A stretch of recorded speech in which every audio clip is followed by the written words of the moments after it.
Good morning students, how are you? कैसे हो? उम्मीद करता हूँ अच्छे होंगे, स्वस्थ होंगे, घर पे होंगे। हम लोग बेटा सरफेस केमिस्ट्री पढ़ रहे हैं। सरफेस केमिस्ट्री पढ़ते पढ़ते हम लोग आज का जो कोगुलेशन ऑफ कोलाइड्स पे पहुंच चुके हैं। ये टॉपिक है हमारा आज का, कोगुलेशन ऑफ कोलाइड्स। तो सबसे पहले हम चीज को समझते हैं कि आखिर कोगुलेशन है क्या। ठीक है, उसके बाद हम लोग बात करेंगे किस किस प्रकार से हम लोग कोगुलेशन करते हैं। मान लो मैंने एक कोलाइडल सोल बनाया जिसमें डिस्पर्जन मीडियम प्रेजेंट था और डिस्पर्ज फेज के पार्टिकल्स। मानते हो ये मैंने कोई कोलाइडल सोल बना लिया जिसके अंदर डिस्पर्जन मीडियम भी था और डिस्पर्ज फेज के पार्टिकल्स भी थे। और आपको इस बात का पता है कि जो कोलाइडल सोल पार्टिकल्स होंगे, डिस्पर्ज फेज के पार्टिकल्स होंगे, क्या तो वो नेगेटिवली चार्ज होंगे या वो क्या होंगे, पॉजिटिवली चार्ज होंगे, जिसको हम लोगों ने लास्ट क्लास में पॉजिटिव कोलाइडल सोल्स और नेगेटिव कोलाइडल सोल्स के बारे में। क्लियर आप लोगों को? मेरी बात समझ में आ गई? और इसकी वजह से क्या करते हैं, ये डिस्पर्ज फेज के पार्टिकल्स एक दूसरे के नजदीक नहीं आ पाते क्योंकि चार्ज क्या है, सेम है सब पे। क्लियर? अब चार्ज सेम है तो ये डिस्पर्ज फेज के पार्टिकल्स एक दूसरे के पास नहीं आ पाते, और जब नजदीक नहीं आ पाते तो इन दोनों के बीच में एग्रीगेशन नहीं होगा, और एग्रीगेशन नहीं होगा तो ग्रेविटी का इफेक्ट यहां पर नहीं लगेगा। क्लियर आप लोगों को? क्या होगा, ग्रेविटी का इफेक्ट नहीं लगेगा और ये पार्टिकल्स फ्रीली मूव करते रहेंगे, सस्पेंड नहीं करेंगे। क्लियर? अभी तक इतनी जानकारी अपने को पता है, लेकिन मैं तो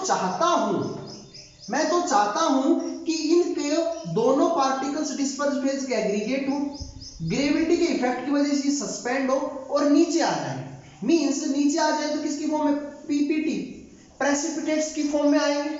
अरे बोलते हो आप लोग, समझते हो इस बात को? तो डिस्पर्जन मीडियम अलग हो जाएगा और डिस्पर्जन फेज अलग हो जाएगा। कब? जब हमारी क्या बनेगी, पीपीटी बनेगी। मेरी बात को समझ में आई? मेरी बात समझ में आई आप लोगों को? मैंने कहा कि अगर मैं किसी प्रकार से ये नेगेटिव चार्ज हटा दूं और ये दोनों डिस्पर्ज फेज के पार्टिकल्स एक दूसरे के साथ एग्रीगेट कर जाएं, अब एग्रीगेट कर जाएंगे तो बड़ा मॉलिक्यूल बन जाएगा, और जब बड़ा मॉलिक्यूल बन गया तो ग्रेविटी की वजह से वो नीचे आके सस्पेंड हो जाएगा और इस वजह से प्रेसिपिटेट बनेंगे। क्लियर है? तो प्रेसिपिटेट का बनना ही कोगुलेशन कहलाता है। या तो आप इसको कोगुलेशन बोल दो या आप लोग इसको प्रेसिपिटेशन बोल दो। क्लियर आप लोगों को? मेरी बात समझ में आई?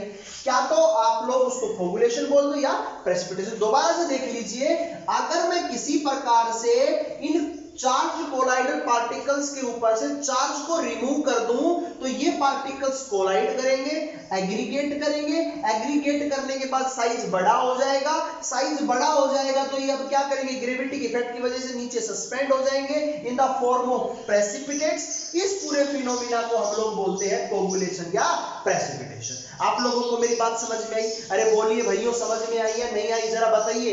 क्लियर आप लोगों को? तो अब मैं इस नेगेटिव चार्ज को, मेरा जो अगला काम है कि मैं इस नेगेटिव चार्ज को कैसे खत्म करूं।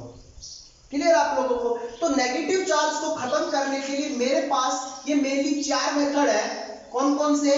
पहला है अपोजिटली चार्ज कोलाइडल सोल। अगर मैं क्या करता हूं, इसके अंदर कोई भी अपोजिटली, मतलब अगर ये नेगेटिव कोलाइडल सोल है तो मैं इसके अंदर पॉजिटिव कोलाइडल सोल ऐड कर दूं, अगर ये पॉजिटिव कोलाइडल सोल है तो मैं इसके अंदर नेगेटिव कोलाइडल सोल ऐड कर दूं।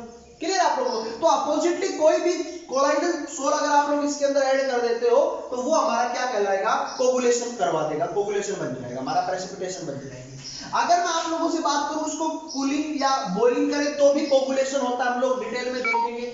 उसके बाद है एक्सेस ऑफ इलेक्ट्रोलाइट, और एक्सेस ऑफ इलेक्ट्रोलाइट की अगर मैं आप लोगों से बात करूं तो अगर आप लोग यहां पर एक्सेस ऑफ इलेक्ट्रोलाइट ऐड कर देते हो, क्लियर आप लोगों को, तो भी आपका क्या हो जाएगा बेटा, कोगुलेशन हो जाएगा। और लास्ट है आप लोगों का इलेक्ट्रोफोरेसिस फिना, जिसको आप लोग प्रॉपर्टीज ऑफ कोलाइडल सोल्स के अंदर पढ़कर आए थे, तो वो भी आपका क्या कहलाएगा, यहाँ पर कोगुलेशन का मेन रीजन कहलाएगा। तो हम लोग अभी देखते हैं इनको क्या क्या चीजें हैं। आप लोगों के पास एक एग्जांपल था, और एग्जांपल क्या था कि मान लो मैं कोई भी कोलाइडल सोल बना रहा हूं, ठीक है, और मैंने अपना पूरा कंप्लीटली कोलाइडल सोल बना चुका हूं जिसके अंदर डिस्पर्जन मीडियम और डिस्पर्स फेज दोनों के पार्टिकल्स प्रेजेंट हैं। क्लियर आप लोगों को, मतलब यहाँ पर डिस्पर्स फेज के पार्टिकल्स भी प्रेजेंट है और डिस्पर्जन मीडियम के पार्टिकल्स भी प्रेजेंट है। क्लियर है। अभी यहाँ पर क्या हुआ, आपने बाहर से क्या कर दिया, एक इलेक्ट्रोलाइट ऐड कर दिया। जरा ध्यान से समझना, चीजें बहुत है और एग्जाम में क्वेश्चन यहीं से आता है, ठीक है ना। सो आप लोगों ने क्या कर दिया, बाहर से कोई भी इलेक्ट्रोलाइट ऐड कर दिया। अब जब आप लोगों ने इलेक्ट्रोलाइट ऐड कर दिया तो क्या होगा, जरा ध्यान से सुनना इस बात को। आप लोगों के पास पहले से कोई भी कोलाइडल सोल बना हुआ था, क्लियर है। अब जो कोलाइडल सोल बना हुआ था तो वो दो प्रकार से बन सकता है, क्या तो नेगेटिवली कोलाइडल सोल बन सकता है या पॉजिटिवली कोलाइडल सोल बन सकता है। आप लोगों को बनाना सिखाया था कैसे नेगेटिव बनता है और कैसे पॉजिटिव बनता है, क्लियर है। तो क्या तो नेगेटिवली होगा या पॉजिटिवली। मैं मान के चलता हूं कि यहां पर डिस्पर्स फेज के पार्टिकल्स के ऊपर नेगेटिव चार्ज है, means it is an example of negative colloidal sols, clear आप लोगों को।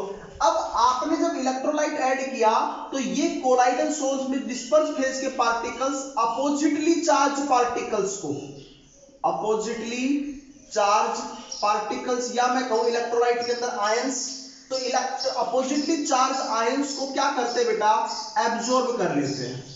और एब्जॉर्ब करने के बाद ये क्या हो जाएंगे, नेचर के अंदर न्यूट्रल हो जाएंगे।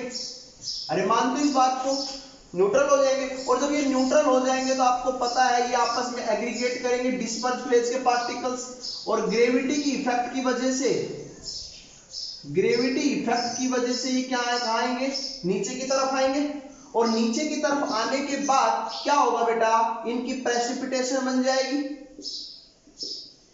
मतलब ये सारे कोलाइडल चार्ज पार्टिकल्स कहां पर आ जाएंगे, बॉटम के अंदर नीचे आ जाएंगे। और इसी फिनोमिना को हम लोग क्या बोलेंगे, coagulation. So it is a method. कैसे कोगुलेशन किया, बाय एडिंग इलेक्ट्रोलाइट। कैसे ऐड किया बेटा हम लोगों ने, इलेक्ट्रोलाइट को ऐड करने के बाद। क्लियर आप लोगों को। दोबारा से देख लीजिए, अगर मान लो मेरे पास जो कोलाइडल सोल है वो नेगेटिवली कोलाइडल सोल्स है और उसके अंदर मैंने एक इलेक्ट्रोलाइट ऐड किया, तो इलेक्ट्रोलाइट ऐड करते ही अपोजिटली चार्ज आयन ये कोलाइडल सोल्स के पार्टिकल्स एब्जॉर्ब करेंगे और एब्जॉर्ब करने के बाद वो न्यूट्रल हो जाएंगे। न्यूट्रल होने के बाद वो आपस में एग्रीगेट करेंगे और एग्रीगेट करने के बाद ग्रेविटी इफेक्ट, और ग्रेविटी इफेक्ट से वो सेटल डाउन दी बॉटम। तो सेटल डाउन दी बॉटम, तो यही फिनोमेना क्या कहलाएगा, कोगुलेशन कहलाएगा। आप लोगों ने पढ़ा, यही तो कहलाएगा कोगुलेशन। अब जितने अपोजिटली चार्ज आयन जिसको ये अब्जॉर्ब करता है उसको यहां पर बोलते हैं एक्टिव आयंस या फ्लक्टेशन, फ्लक्टेशन आयन। क्लियर आप लोगों को, क्या तो उनको एक्टिव आयंस बोलेंगे या फ्लक्टेशन आयन बोलेंगे। क्लियर आप लोगों को। अच्छा, दूसरा जो ये कोगुलेशन है ये दो कॉन्सेप्ट पे वर्क करता है। एक करता है कोगुलेटिंग वैल्यू और दूसरी करता है कोगुलेटिंग पावर। कोगुलेटिंग पावर, जरा देखिए समझिए क्या होती कोगुलेटिंग वैल्यू और क्या होती कोगुलेटिंग पावर। मान लो मेरे पास कोई भी एक नेगेटिव कोलाइडल सोल है, मान के चलो, और मैं भी एक एग्जांपल भी मान लेता हूं। मेरे पास AS2S थ्राइस आर्सेनिक सल्फाइड का एक कोलाइडल सोल है जो नेगेटिव कोलाइडल सोल कहलाता है। क्लियर है, ये मेरे पास एक कोलाइडल सोल है।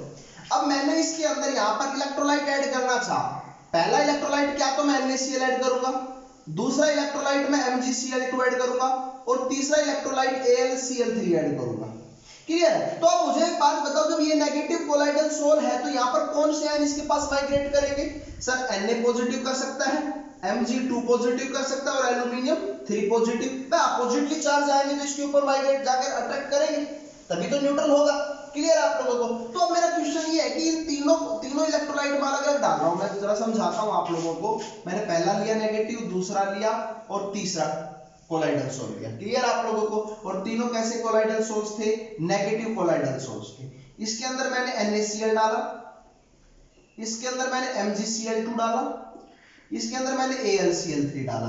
अब मुझे एक बात बताइए, इन तीनों के अंदर से कोगुलेशन सबसे ज्यादा जल्दी किस में होगा, कौन फास्टली इसके साथ क्या करेगा, न्यूट्रल होगा, जाकर अट्रैक्ट करेगा। तो सर जिस आयन के, जिस एक्टिव आयन के ऊपर जितना ज्यादा चार्ज होगा, जितना ज्यादा चार्ज होगा वही उतनी फास्ट क्या करेगा बेटा बताओ, वही क्या करेगा, इसके साथ इंटरेक्ट करेगा। तो सबसे ज्यादा जल्दी कौन करेगा, Al3 पॉजिटिव। तो सबसे जल्दी कोगुलेशन यहां पर होगा, 2 नंबर पर कोगुलेशन यहां पर, और सबसे वीक मतलब सबसे लास्ट में कोगुलेशन कहां पर होगा, यहां पर होगा। तो इसका मतलब क्या हुआ, एल्यूमिनियम 3 पॉजिटिव की पावर ज्यादा थी कोगुलेट करवाने की। क्लियर है? तो यही इसी को बोलते हैं कोगुलेटिंग पावर। किसकी कोगुलेटिंग पावर क्या होगी, किसी भी एक्टिव आयन या फ्लक्टेशन आयन के ऊपर जितनी ज्यादा वैलेंसी होगी या जितना ज्यादा उसके ऊपर अपोजिटली चार्ज होगा, उसकी कोगुलेटिंग पावर उतनी ही ज्यादा होगी। क्लियर? आप लोगों को समझ में आया? अरे भाई समझ में आया नहीं आया? अभी मान लो मैं क्या करता हूं, यहां पर कोई भी एक पॉजिटिव कोलाइडल सोल लेता हूं, इसमें भी पॉजिटिव ले दिया, यहां पर भी पॉजिटिव और यहां पर भी पॉजिटिव कोलाइडल सोल ले दिया। क्लियर आप लोगों को? अरे समझ में आई? तो एक एग्जांपल मैं यहां पर मान लो H2 नेगेटिव डालता हूं, यहां पर आप लोगों के सामने N3 नेगेटिव डालता हूं, और यहां पर K3 या K4 FeCN2 या 6 ले लेते हैं। क्लियर है? ये कंपाउंड डालता हूं, आप लोगों के सामने यही वैल्यूज हैं, एक बार जरा देखिएगा इन वैल्यूज। सो मेरे पास ये है आयंस, पॉजिटिवली कोलाइडल सोर्स था, मैंने इसके अंदर ये आयन डाला, ये आयन डाला, तो ये मेरे क्या कहलाएंगे, एक्टिव आयंस कहलाएंगे। क्लियर है? तो अब सबसे जल्दी मुझे बताओ कोगुलेशन किस में होगा, जिस एक्टिव आयन या फ्लक्टेशन आयन के ऊपर जितना ज्यादा नेगेटिव चार्ज होगा वही तो उसके लिए क्या कहलाएगा, कोगुलेशन का काम करेगा, उतनी फास्ट कोगुलेशन होगा। तो मैं पूछूं इन तीनों में से कोगुलेटिंग पावर किसकी सबसे ज्यादा है, तो आप कहोगे सर इसकी कोगुलेटिंग पावर सबसे ज्यादा है। क्लियर आप लोगों को? दूसरी वैल्यू है कोगुलेटिंग वैल्यू क्या होती है, और कोगुलेटिंग वैल्यू क्या होती है जरा देखिए इसको, जिसकी जितनी ज्यादा कोगुलेटिंग पावर है, ये बात समझ में आ गया, जिसकी जितनी ज्यादा कोगुलेटिंग पावर है उसकी कोगुलेटिंग वैल्यू उतनी ही कम है। इस बात को जरा समझिए, अगर मान लो इसकी कोगुलेटिंग पावर बहुत ज्यादा है तो मुझे इस पॉजिटिव कोलाइडल सोल के अंदर जो इलेक्ट्रोलाइट ऐड करना है, क्लियर आप लोगों को, उसकी क्वांटिटी बहुत कम ऐड करनी पड़ेगी। अरे मानते हो इस बात को? अगर किसी की कोगुलेटिंग पावर बहुत कम है तो इसका मतलब उसको कोगुलेशन करवाने के लिए मुझे वहां पर क्वांटिटी ज्यादा ऐड करनी पड़ेगी। अरे बताइए मेरी बात समझ में? मान लो एक अष्टपुष्ट आदमी है, मतलब हट्टा कट्टा आदमी है, क्लियर है, एक हट्टा कट्टा आदमी है, क्लियर है, और इसके साथ लड़ाई करनी है। लड़ाई करने का क्या तरीका है, अगर इसके इक्वल हट्टा फुट्टा आदमी है तो वो भी क्या कर सकता है, इजीली इसके ऊपर अटैक कर सकता है, मतलब अकेला कर सकता है। लेकिन अगर मान लो लड़ाई करने वाले क्या है, कमजोर आदमी है, तो उनकी क्वांटिटी यहां पर क्या करनी पड़ेगी, वो 4 आदमी मिलकर इसको हरा पाएंगे। अरे मानते नहीं इसी बात को? तो सिमिलरली जिसकी कोगुलेटिंग पावर की वैल्यू कम है उसकी कोगुलेटिंग वैल्यू की वैल्यू क्या हो जाएगी, ज्यादा, और जिसकी कोगुलेटिंग वैल्यू की वैल्यू क्या है बेटा यहां पर कम है, उसकी कोगुलेटिंग पावर ज्यादा हो जाएगी। तो मैं कह सकता हूं कि कोगुलेशन या coagulating power is inversely proportional to the coagulating value. मतलब आप लोगों को साफ साफ समझ में आ गया होगा कि अगर इसकी कोगुलेटिंग वैल्यू पावर कम है, मतलब इजीली कोगुलेशन नहीं करेगा, तो मुझे यहां पर NaCl की क्वांटिटी ज्यादा ऐड करनी पड़ेगी। इसकी कोगुलेटिंग पावर बहुत ज्यादा, मतलब बहुत जल्दी क्या करेगा, कोगुलेशन कराएगा, तो यहां पर मुझे इसके अंदर क्या करना पड़ेगा, बहुत कम अमाउंट में AlCl3 ऐड करना पड़ेगा कि इजीली कोगुलेशन हो जाए। और ये सब बातें जो एक्सप्लेन की है किसने की थी, हार्डी स्क्यूज, स्पेलिंग देख लेना, और उन्होंने ला दिया हार्डी स्क्यूज ला। और उस हार्डी स्क्यूज ला में क्या कहा कि किसी भी किसी भी एक्टिव आयन की जो कोगुलेटिंग पावर होती है वो पावर कौन सी कहलाती है, टेंडेंसी टू कोगुलेट, कितनी उसके पास टेंडेंसी है कोगुलेशन करवाने की। क्लियर है? और दूसरा, जिसकी कोगुलेटिंग पावर जितनी ज्यादा होगी उसकी कोगुलेटिंग वैल्यू उतनी ही कम होगी। Both are the inversely proportional to the each other. Clear आप लोगों को? तो ये यहां तक आपका हार्डी स्क्यूज लॉ था, और हम लोगों ने पहली बात पढ़ी कि आप इलेक्ट्रोलाइट को ऐड करने के बाद कोगुलेशन किस प्रकार से करवा सकते हो। क्लियर आप लोगों को? दूसरा जो मेथड है वो भी हम लोग देखते हैं। अभी हम लोगों के पास ये 3 मेथड्स और हैं, जरा देख लीजिए, ये भी कोगुलेशन के मेथड्स हैं। दूसरे नंबर पे हम लोगों ने पहला पढ़ा बाय एडिंग इलेक्ट्रोलाइट, हम लोगों ने पढ़ लिया है। अभी दूसरा है जो बाय म्यूचुअल प्रेसिपिटेशन। तो म्यूचुअल प्रेसिपिटेशन क्या होता है, जरा इस बात को भी समझिएगा। मान लो मेरे पास एक कोलाइडल सोल बना हुआ है, है ना। और इस कोलाइडल सोल का जो नेचर है वो नेगेटिव है, तो मींस ये कौन सा कोलाइडल सोल बना हुआ है, नेगेटिव कोलाइडल सोल बना हुआ है। दूसरा मेरे पास कोई भी एक कोलाइडल सोल है और वो कोलाइडल सोल किस नेचर का है, पॉजिटिव कोलाइडल सोल। एग्जाम्पल भी मान लेते हैं इसका, नेगेटिव कोलाइडल सोल का एग्जाम्पल AS2S थ्राइस।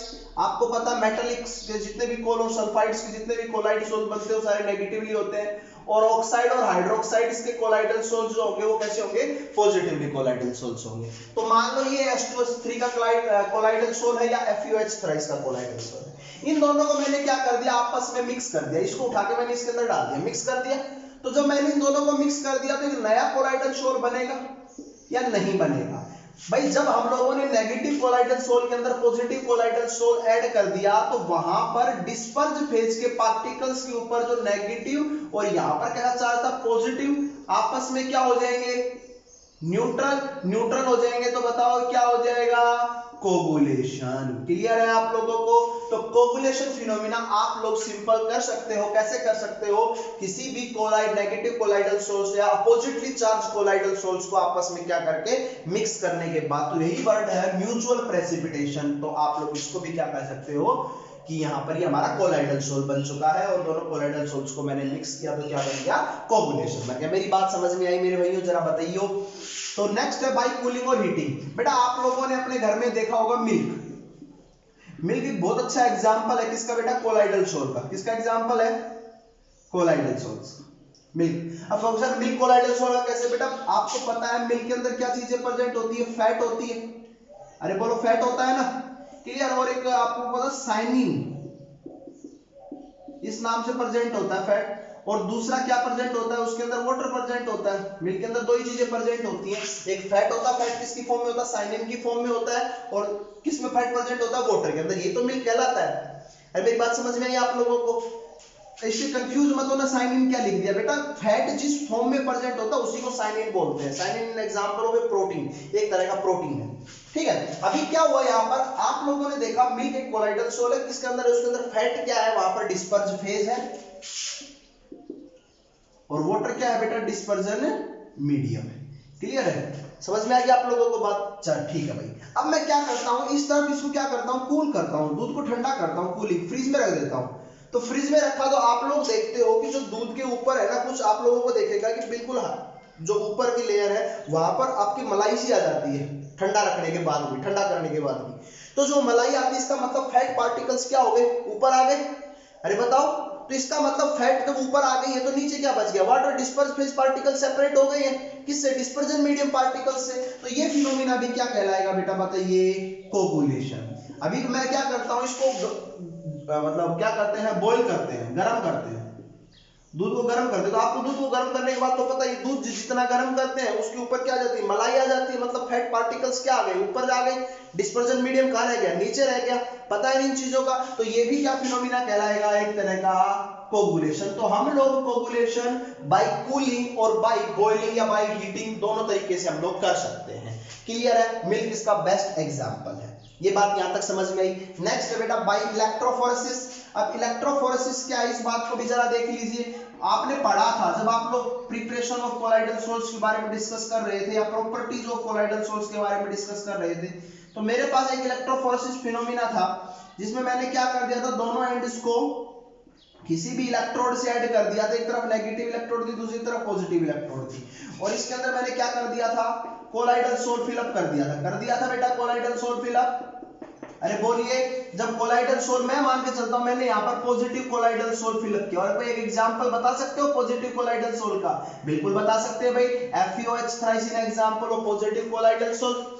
तो आप लोग क्या करोगे, यहाँ पर जो डिस्पर्स फेज के पार्टिकल्स होंगे उन पार्टिकल्स पर कैसा चार्ज होगा, पॉजिटिव चार्ज होगा। तो वो पार्टिकल्स धीरे धीरे किधर माइग्रेट करना चाहेंगे, नेगेटिव पार्ट की तरफ, और नेगेटिव पार्ट की तरफ जाकर ये पार्टिकल्स क्या करेंगे, एग्रीगेट करेंगे। और जब लंबे समय तक ये एग्रीगेट करते रहते हैं तो ये अपने चार्ज को लॉस कर देते हैं। तो जितना कोलाइडल सोल के अंदर डिस्पर्स पार्टिकल था वो सारे का सारा जाकर कहां पर एग्रीगेट हो गया, यहां पर एग्रीगेट हो गया।